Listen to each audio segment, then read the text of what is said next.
Today we're gonna soak these dried split green peas and dried split yellow peas and make a really great salad addition out of them. Just because you've got these in your bean storage or on your shelf doesn't mean you have to just eat split pea soup with it for the rest of your life. There are other things you can do with this, and I like to use these in pasta salads, potato salads, and of course green salads. So basically all we need are one or both of these and a bowl and some water. So let's get started.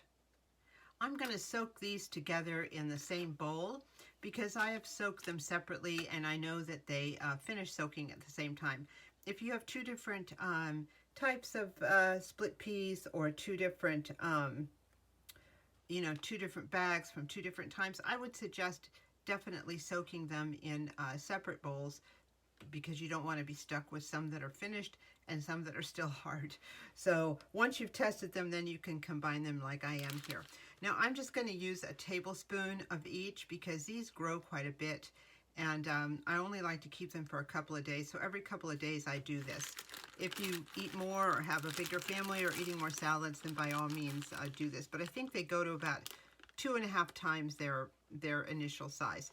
So I'm going to go ahead and put a tablespoon of the yellow and a tablespoon of the green. They're so pretty together. There we go. And I'm going to go ahead now and add some water. I'm going to go ahead and fill this up with water and be back in about 6 hours. And here they are. I poured out the water and rinsed them in a little colander, and they're ready to put in the refrigerator and put onto my salads. They're so good. You'll know they're done. They'll have a little bit of resistance to them, a little bit of crunch, but nothing that'll break your teeth. It's not like in its dried form. They're just a very, very nice kind of crunchy and delicious flavor and texture.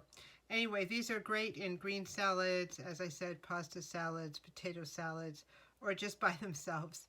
They're nice to have a little bit of nutrition in the winter, and especially now when so many things are so expensive. These are a relatively cheap way to get some good food in you.